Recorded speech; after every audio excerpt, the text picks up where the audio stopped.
بسم اللہ الرحمن الرحیم۔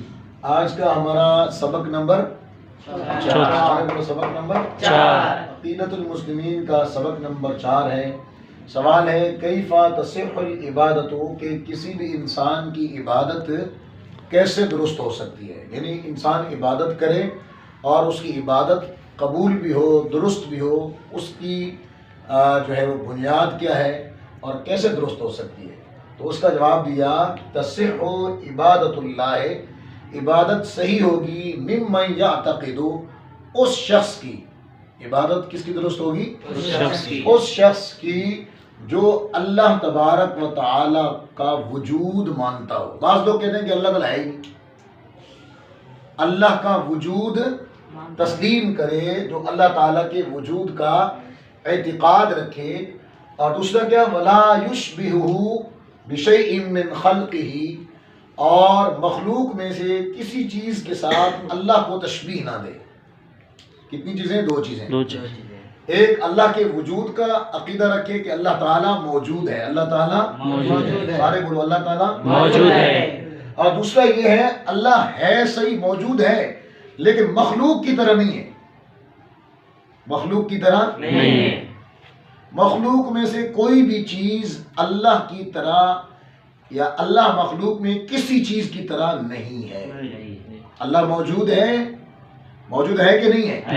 اللہ موجود ہے، اللہ موجود، اللہ موجود ہے، جو یہ عقیدہ رکھے۔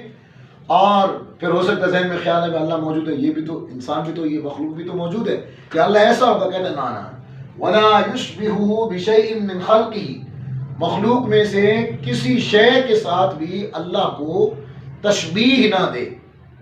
مخلوق میں سے کسی چیز جیسا کوئی چیز رب جیسی نہیں ہو سکتی، کوئی چیز رب جیسی نہیں۔ ہاں، تو کہتے ہیں جو یہ اعتقاد رکھے گا اس کی عبادت درست ہو۔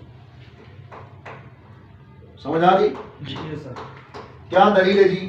کہتے ہیں دلیل من القرآن، دلیل من القرآن، قرآن سے دلیل ہے جناب، لیسا کمثلہ شیء، یعنی اس کی مثل کوئی بھی شے نہیں ہے، اس کی مثل کوئی بھی شے نہیں ہے۔ اور اسی طرح رسول اللہ صلی اللہ تعالی علیہ وآلہ وسلم نے ارشاد فرمایا ولا فکرۃ الحدیث دلیل من الحدیث،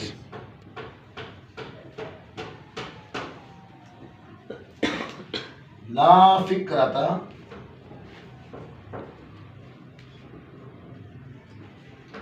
فی الرب، لا فکرۃ فی الرب، یعنی رب تبارک و تعالی کے بارے میں سوچ بچار نہ کرو، اس کا وجود برحق مانو اور اس کے بارے میں سوچ بچار نہ کرو، کس طرح ہوگا اللہ تعالیٰ، اللہ کیسا ہوگا، یہ سوچ بچار رب کے بارے میں نہیں، یہ سوچ بچار رب تبارک و تعالیٰ کے بارے میں نہیں ہو سکتی۔ کیوں؟ کیونکہ اللہ تبارک رب وہ ہوتا ہے جو فکر میں سوچ اور فکر اس کا احاطہ نہیں کر سکتی، سوچ فکر اس کو نہیں سمجھ سکتی، وہ سمجھ سے بالا تر ہے، عقول سے بالا تر ہے، عقلوں سے ماورا ہے۔ سمجھ آ رہی؟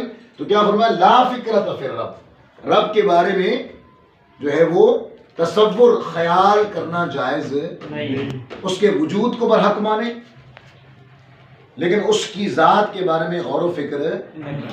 ہاں، تفکروا فی خلق اللہ، اللہ کی مخلوق میں غور کرو، اللہ کی مخلوق میں غور، اللہ نے کتنی بڑی مخلوق بنائی ہے، سبحان اللہ، یہ کتنی پیاری مخلوق ہے، یہ دیکھیں، یہ چیزیں دیکھیں، اشیاء مخلوق کی اشیاء جتنی بھی ہیں ان سب میں کیا کرو؟ غور و فکر کرو، اور پھر اللہ کی تعریف بیان کرو، لیکن ولا تفکروا فی اللہ، اللہ کے بارے میں غور و فکر نہ کرو، کیونکہ اللہ تعالیٰ تمہاری سوچ کے اندر رب تبارک و تعالیٰ آ ہی نہیں سکتا، سوچ فکر وہم خیال رب کا احاطہ نہیں کر سکتی۔ سمجھ آنے کی نہیں؟